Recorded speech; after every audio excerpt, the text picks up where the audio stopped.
You're watching VinylicPumaGaming. So if you've played Fallout 4 long enough, I would say it's virtually impossible that you haven't at least heard of or encountered a mysterious faction known as the Gunners.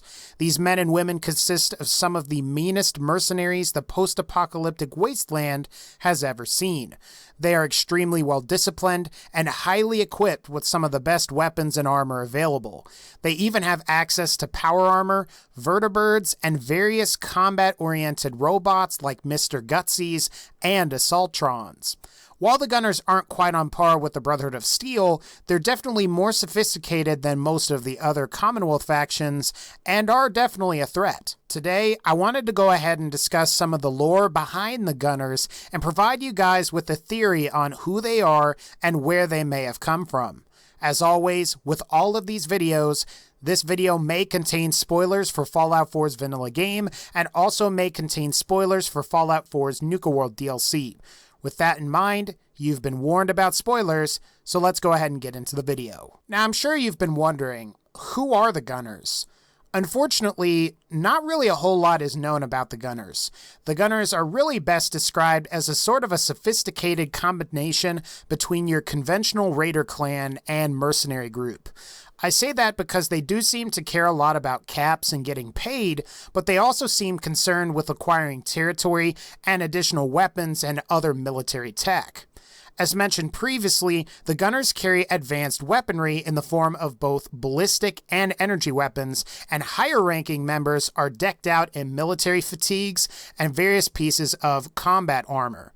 Now, non-named colonels and brigadier gunners carry stealth boys too, and they will activate them during combat, making an already difficult opponent that much more difficult. It's interesting to note that the Gunners do appear to use a ranking system that is inspired by the US military, with various ranks including private, corporal, sergeant, and captain. Now, the highest rank seen in Fallout 4 is on an NPC, and that is the rank of Major. However, there is an NPC that is mentioned with the rank of Colonel by the name of Colonel Cypress. However, he or she is never seen and is only briefly mentioned in Fallout 4's Nuka World DLC. Now, based on military ranking, the Colonel would be the highest ranking gunner. That said, there are unnamed NPCs with the rank of Brigadier, which might be short for Brigadier General. Now, Brigadier Generals are below Major Generals, which are below Lieutenant Generals, and all of those answer to your traditional 4-star General. But officially, and as far as an NPC that you can actually see and actually fight, Captain Wes is the highest ranking gunner in the Commonwealth. Based on our experiences with Fallout 4, the Gunners only appear to be in the Commonwealth. For those of you that have played the Far Harbor DLC, the Gunners are not in Far Harbor, Maine at all. The only reason that they even appear in Nuka World is because Nuka World is still considered to be a part of the Commonwealth. Now, as the sole survivor or player character, you can't really ever ally with the Gunners, and they are always hostile. This is odd since they do appear to allow outsiders into their ranks, as seen with Tessa at the Quincy Ruins, who is actually a former raider if you check out some of the terminals there. The Gunners also seem to be willing to recruit former Minutemen, and we're going to get into that shortly. Now you might be asking, in what way are the Gunners important to the plot of Fallout 4?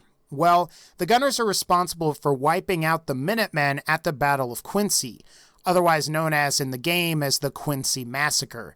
Now, Lieutenant Clint was a former Minuteman that ended up betraying Colonel Hollis. Upon defeating the Minutemen at Quincy, Clint was awarded the title of lieutenant, and he was given 2 subordinates, who are Tessa and Sergeant Baker. Otherwise, the Gunners also appeared to be involved in slave trading. In the Kid in a Fridge side quest, you encounter a child ghoul and a gunner NPC named Bullet. Now, Bullet offers to buy the child ghoul from you, and if you refuse, he follows you back to the child's house where he demands you sell the child and his parents.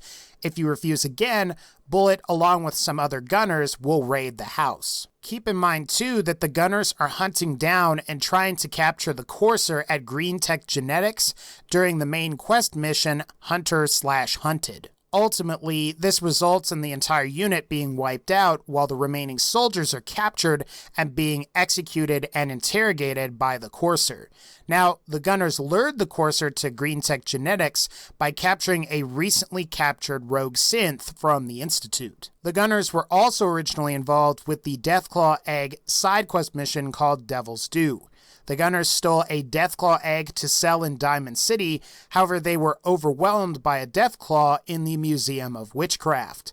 It was here that one of the Gunners' highest-ranking named NPC members, Major Jeffries, was killed. Based on our U.S. military's current ranking system, it's possible that Major Jeffries may have actually outranked Captain Wes, who is currently leading the Gunners in the Commonwealth. After wiping out some notable Gunner bases, you can read terminals that reveal the Gunners' various plans to send undercover scouts to infiltrate various raider gangs, or to just gather recon on various locations. We do know that the Gunners tried to infiltrate the raider gang that's located at Hyde Park, just east of the Gunner Plaza, or their headquarters. We also know that the Gunners are also trying to attack and retrieve the Atom Cat's power armor to hopefully bolster their forces. Now, while this is speculation on my part, it's also possible that the Gunners took control of certain areas to make it easier for them to eventually attack various settlements like Somerville Place, that's near Vault 95, or Greentown Nursery, that's close to Vault 75. And maybe the Gunners have the ultimate goal of eventually attacking larger settlements like Diamond City, Good Neighbor, and Bunker Hill. After all, the Gunners are definitely better equipped than the Guards at all three major towns. It doesn't seem like it's totally out of the realm of possibility that the Gunners could easily just go in with their laser weapons and really high-quality ballistic weapons and armor and just wipe everybody out. Speaking of Gunner bases, the Gunners' main base of operations is Gunners Plaza, and the commanding officer there is Captain Wes. For those of you that didn't know, Gunner Plaza used to be Galaxy News Network's broadcasting station in the Boston area before the bombs dropped. That name might sound familiar since Three Dog in Fallout 3 revived Galaxy News Radio and broadcast from the Galaxy News Network station that's in the Capital Wasteland. But I digress. Otherwise, the Gunners have bases at Quincy Ruins, Mass Pike Interchange, Hub City AUTOWRECKERS, Postal Square, Mass Bay Medical Center, and both Vaults 75 and 95. And you can also find them occasionally on the top of highway systems, and you can encounter Gunners at Mass Fusion and Hallucigen Incorporated. Specifically for Mass Fusion, the Gunners are at Mass Fusion until you start some of the main quests that start to wrap up the main story. So if you side with the Brotherhood, you're going to be fighting the Institute at Mass Fusion, or if you side with the Institute, you're going to be fighting the Brotherhood at Mass Fusion. Alright, so with all of the lore on the Gunners out of the way, let's go ahead and get into some theories about the Gunners. So, assuming the Gunners are all using all of the US military ranks, and since we know there are Gunners that have achieved the rank of Brigadier General, it's possible that there are Gunner Generals in other parts of the post-war United States. Sadly, there isn't really enough information to say where they would be located.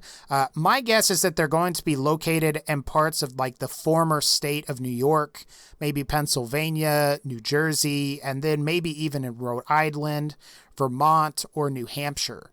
It's also a possibility that the next Fallout game will reveal this information to us, but it will ultimately depend on the location of the next game. I would say if the next game takes place in New Orleans, or if the next game takes place out in the West like New Vegas did, you're not going to hear about the Gunners ever again. While the Gunners are using the US military's ranking system, I don't think they have much, if anything, to do with the Enclave. Because keep in mind that the Minutemen also use US military rankings. Not only do we hear about various Minutemen lieutenants, but Colonel Hollis was a colonel, and there are 2 former Minutemen generals. Plus, the sole survivor can become the Minutemen's general. Since the Gunners seem to fall somewhere in between mercenaries and raiders, my theory is that it's possible that the Gunners are remnants of the Talon mercenary company from Fallout 3. Both factions are fairly similar and carry very similar weapons and armor. While we don't know everything about the state of the Capital Wasteland during Fallout 4, it's likely that the Brotherhood of Steel controls the area and they may have wiped out the Talon Mercenary Company. Whoever survived the Brotherhood's purge of the Mercenary Company may have come to the Commonwealth and formed what we know as the Gunners. It's funny because depending on how you look at it, the Gunners are more successful and arguably better equipped than the Talon Mercenaries ever were. Gunner commanders can come equipped in power armor, they use robots to fight in combat, and they also have access to vertibirds. And ultimately, all of this may explain how they have those vertibirds, since the Brotherhood is the only faction since the Enclave that has access to vertibird technology. Or more specifically, they have the means to reproduce more of it. Hopefully we can find out more about the Gunners in future installments of the Fallout franchise. Alright guys, that's going to pretty much wrap up this particular video. If you like this video, please be sure to leave a like and let me know. Do you think the Gunners came from the Talon Mercenary Company, or do you think that they could be part of the Enclave somehow? Honestly, my bet is on the Talon Mercenary Company, but let me know what you think. As always, if you like this video, please be sure to leave a like. Take care, and I'll see y'all next time.